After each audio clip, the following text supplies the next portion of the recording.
Assalamualaikum warahmatullahi wabarakatuh. Bismillah walhamdulillah wassalatu wassalamu ala sayyidina wa habibina wa syafi'ina wa maulana Muhammad Rasulillahi wa ala alihi wa sahabatihi wa mawala. Amma ba'd. Rabbi syrah li sadri wa yassir li amri wahlul 'uqdatam min lisani yafqahu qawli. Alhamdulillah, patut kiranya kita menghaturkan rasa syukur kita kepada Allah Subhanahu wa Ta'ala, karena dalam kesempatan ini kita dipertemukan kembali pada episode yang kesekian kalinya. Alhamdulillah dalam keadaan sehat walafiat. Hadirin, sahabat-sahabat kaum muslimin yang Allah muliakan, kita akan lanjutkan kembali kajian kitab Risalah Ahli Sunnah wal Jamaah. Namun sebelum itu kita kirimkan, kita haturkan Al-Fatihah untuk muallif, untuk pengarang kitab Risalah Ahli Sunnah wal Jamaah, yaitu Hadratus Syekh Kiai Haji Muhammad Hashim Asy'ari beserta seluruh keluarganya, dan mudah-mudahan kita termasuk dianggap sebagai santri beliau. Ila hadratin Nabi Mustafa Sayyidina Muhammadin sallallahu alaihi wasallam wa ala alihi wa sahbihi wa dzurriyyatihi ajma'in. ثم إلى جميع إخوانه من الأنبياء والمرسلين والأولياء والشهداء والصالحين والصحابة والتابعين وجميع العلماء والمصنفين المخلصين وجميع الملائكة المقربين إلى شيخ القادرين شيخ الشيخ. ثم خصوصا إلى مؤلف هذا الكتاب حافظ الشيخ حاجي محمد هاشم أشعري إلى فرحه وصوله. ثم خصوصا إلى جميع مؤسسة حضرة العلماء شيء الله لهم. الفاتحة. أعوذ بالله من الشيطان الرجيم. بسم الله الرحمن الرحيم. الحمد لله رب العالمين الرحمن الرحيم مالك يوم الدين. إياك نعبد وإياك نستعين اهدنا الصراط المستقيم صراط الذين أنعمت عليهم غير المغضوب عليهم ولا الضالين آمين. Baik, kita lanjutkan kembali pembahasan kita. Pada pertemuan yang lalu kita sudah membahas muqaddimah dan sedikit tentang apa itu pengertian dari sunnah. Bismillahirrahmanirrahim. Qala al-muallif rahimahullahu ta'ala wa adam an naf'a bihi wa bi barakati 'ulumihi fid dharain amin. Bismillahirrahmanirrahim. Lanjutan dari pembahasan tentang as-sunnah.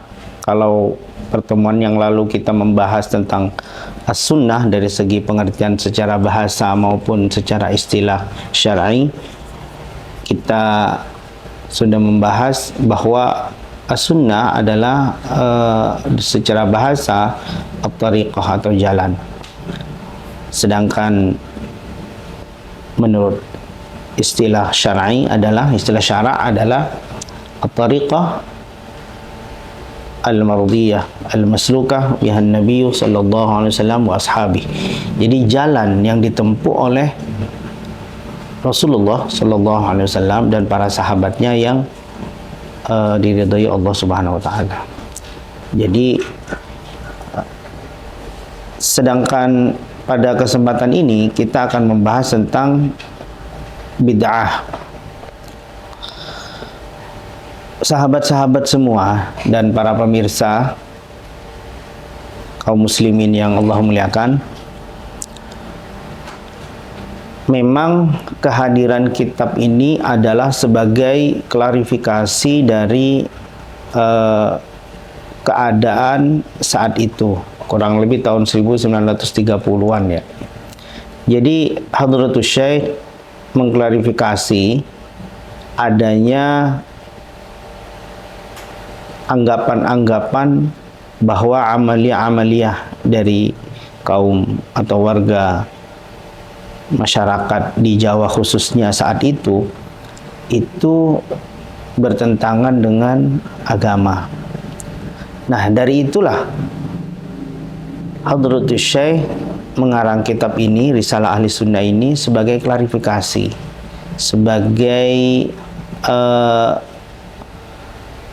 penjelasan bahwa apa-apa yang dilakukan oleh masyarakat Indonesia, khususnya di Jawa saat itu pada dasarnya ada dalil-dalil dan ada dasarnya dari agama.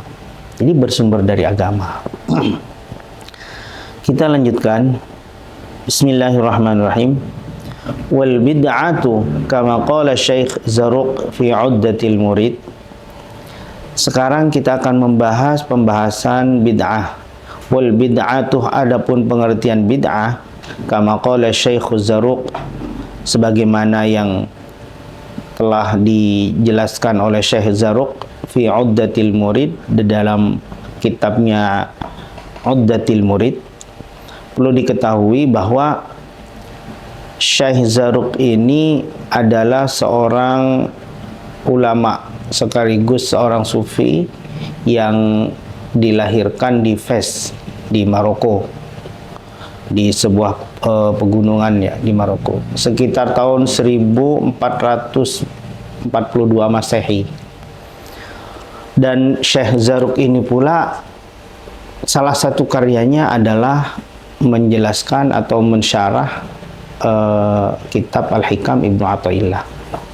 Nah, dalam salah satu kitabnya, Syekh Zaruq ini menjelaskan bahwa al-bid'atu syar'an, bahwa terminologi bid'ah menurut syara' adalah ihdatsu amrin fid dini, yaitu menciptakan hal-hal atau perkara baru dalam agama. Yushbihu an yakuna minhu wa laysa minhu, seolah-olah ia atau perkara itu merupakan bagian dari urusan agama. Wa laysa minhu, padahal bukan. Sawa'un kana bisurati au bil haqiqati, baik dalam tataran asura, wacana ya atau penggambaran, au bil haqiqah, maupun dalam hakikatnya.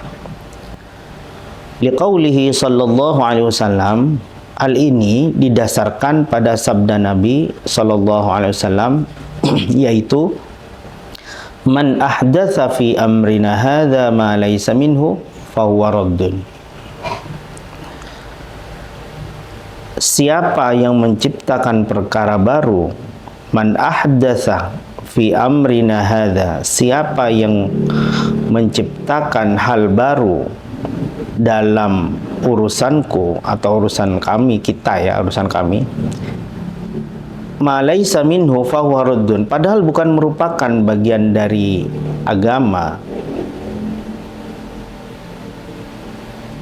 fahuwa raddun, maka hal itu ditolak. Jadi tidak dianggap. Wa qaulihi sallallahu alaihi wasallam, dan juga sabda Nabi sallallahu alaihi wasallam, wa kullu muhdatsin bid'atun, dan segala bentuk perkara yang baru adalah bid'ah. Nah, ini saja dulu ya yang dibahas oleh Syekh Zaruq adalah terkait dengan terminologi atau pengertian menurut syara'. Tetapi tentunya hal ini masih perlu kita kaji lagi, karena jika kita hanya membaca tekstual saja secara redaksional hadis ini, maka siapa yang menciptakan perkara baru di dalam urusanku padahal bukan merupakan bagian dari padanya, dari dari agama, maka itu ditolak. Tentunya banyak sekali hal-hal baru yang sebelumnya belum ada dan pastinya baru. Secara rinci kemudian dijelaskan, waqad bayyana al-ulama'u rahimahumullahu anna al-ma'na fil hadithaini al-madhkuraini raji'un li taghyiril hukmi bi'i'tiqadi ma laysa biqurbatin qurbatan la mutlaqil ihdath. Sedangkan para ulama menjelaskan tentang esensi fil haditsaini al-madhkuraini, esensi dari makna dua hadis tersebut di atas. Sebenarnya apa sih di balik hadis ini seperti itu? Kira-kira itu raji'un li taghyiril hukmi, itu dikembalikan kepada perubahan suatu hukum, bi'tiqadi ma laysa biqurbatin qurbatan, dengan mengukuhkan atau menguatkan sesuatu itu yang sebenarnya bukan merupakan ibadah tetapi diyakini sebagai konsepsi ibadah. Jadi ada sebuah amalan gitu ya yang sebelumnya belum ada lalu dilakukan, maka tidak langsung dijaz sebagai perkara yang menyimpang dari agama, tidak. La mutlaqil ihdath. Ini garis besarnya, la mutlaqil ihdath. Jadi bukanlah segala bentuk pembaruan itu bersifat umum atau general, tidak. Karena kalau sebuah amaliyah itu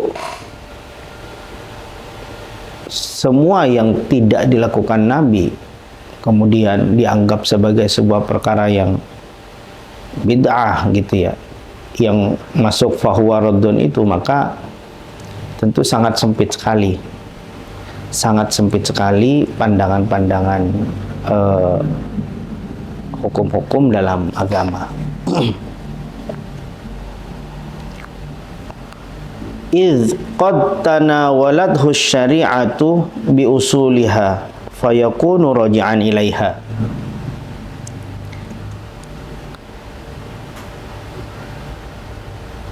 Karena kadang-kadang, jadi kalau qad, ada qad, itu qad asalnya menjadi tanda-tanda dari fi'il madhi. Tetapi kalau qad masuk ke dalam mudhari, maka itu diartikan kadang-kadang. Idz qad tanawalathu syari'atu bi usuliha fayakunu raji'an ilaiha. Karena kadang-kadang bisa jadi perkara yang baru itu ada landasannya atau ada dasar-dasarnya dari syariah, sehingga ia menjadi bagian dari syariah itu sendiri, gitu. Au bi furu'iha, atau berlandaskan furu'us syar'iyyah, cabang-cabang syariat.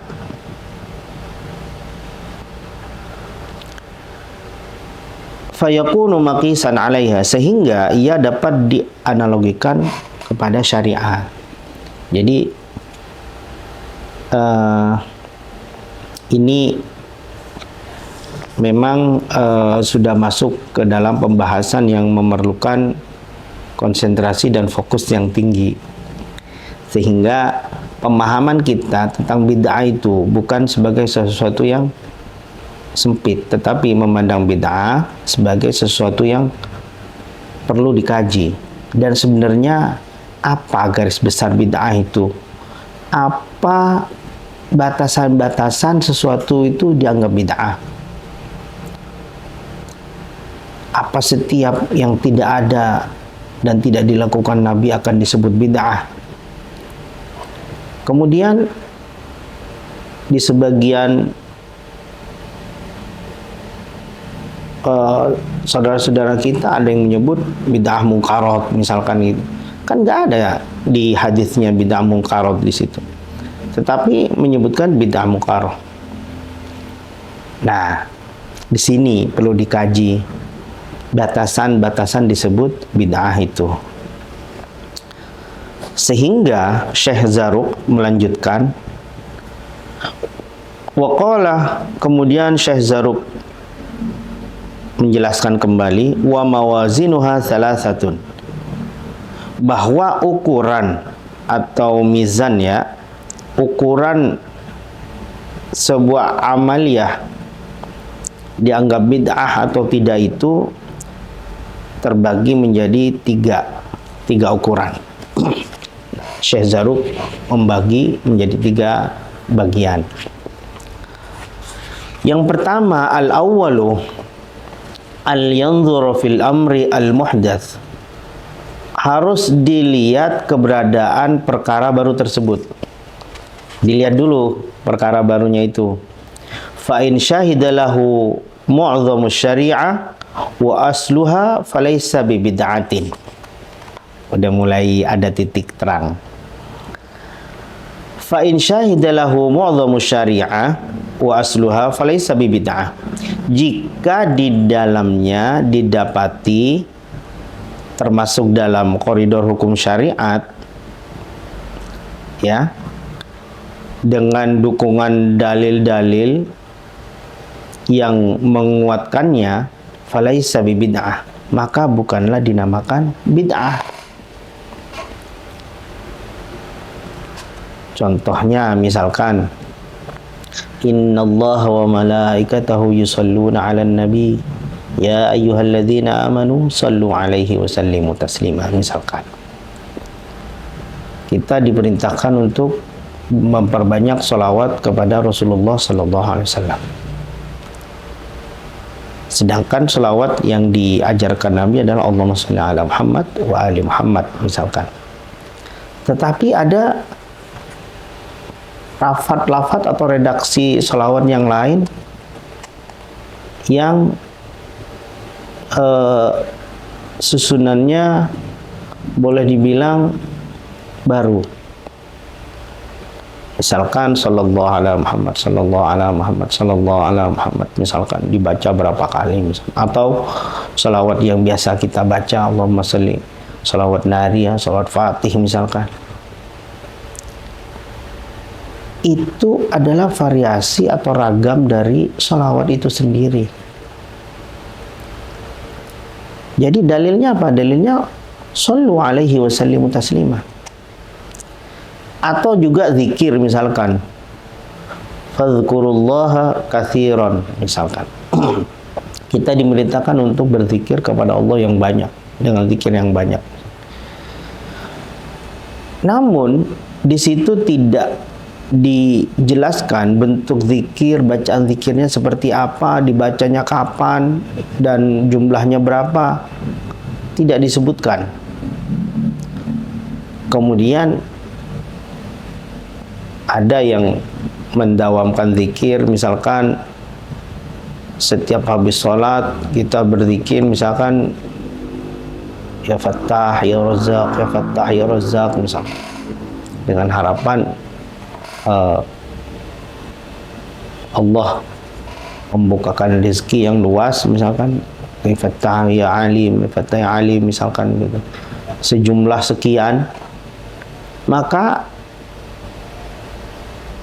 kita melakukan itu adalah berlandasan dari fadhkurullah dzikran katsira misalkan itu. Masih ada dukungan-dukungan dalil yang menguatkannya, maka itu bukan disebut bid'ah. Wa in kana mimma ya'ba dzalika bikulli wajhin fahuwa batilun wa dhalalun. Nah, kemudian namun bila di dalamnya terdapat beberapa dalil yang memang kontradiktif, ya, atau bertentangan, sehingga terjadi kesamaran dan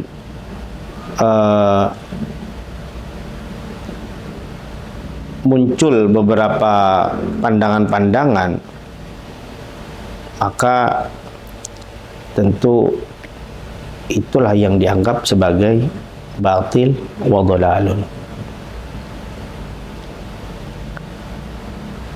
Jadi tidak sembarangan kita menjas, kita melabelkan amalia-amalia orang yang terlihat seperti tidak dilakukan Nabi kemudian dianggap sebagai perkara bid'ah misalkan, itu sangat sempit sekali. Karena dalam agama itu mau tidak mau harus selalu ada pembaharuan dalam ilmu pengetahuan. Satu contoh misalkan ilmu tajwid itu juga belum ada dalam Nabi, di zaman Nabi. Tetapi kemudian ada istilah ilmu tajwid.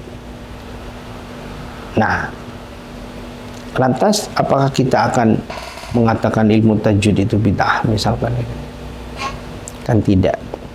Nah, inilah perlunya pemahaman yang luas dan literatur-literatur yang banyak ya, untuk kita telaah kembali sehingga kita tidak sempit pandangan kita, sehingga apa yang kita lakukan langsung bertentangan dengan syariat, gitu ya. Sahabat-sahabat yang dirahmati Allah SWT, kaum muslimin semua yang Allah muliakan, ini baru ukuran pertama yang disampaikan oleh Syekh Zarruq. Kesimpulan yang bisa kita ambil dari pertemuan kali ini adalah bahwa memang pembicaraan bid'ah ini akan terus bergulir jika kita tidak bisa mengambil benang merah atau batasan-batasan yang pasti dari sebuah perkara itu dianggap bid'ah atau tidak. Nah, Syekh Zarruq memberikan pandangannya, memberikan ukuran atau batasan. Yang pertama adalah harus dilihat keberadaan perkara yang baru tersebut. Jika di dalamnya didapati ada dalil-dalil atau hukum syariat yang menguatkan dari perkara itu, maka itu bukanlah bid'ah. Namun jika di dalamnya terdapat kontradiktif atau yang bertentangan dengan syariat sehingga muncul kesamaran ya, dan memunculkan beberapa pandangan-pandangan dari agama, maka perkara tersebut harus ditelaah kembali. Ya. Ini saja dulu yang dapat kita bahas pada pertemuan kali ini. Untuk selanjutnya masih ada 2 ukuran lagi yang diutarakan oleh Syekh Zarruq. Kita akan lanjutkan pada kesempatan yang akan datang. Wallahu a'lam bishawab, wallahu muwaffiq ila aqwamit thoriq. Wassalamualaikum warahmatullahi wabarakatuh.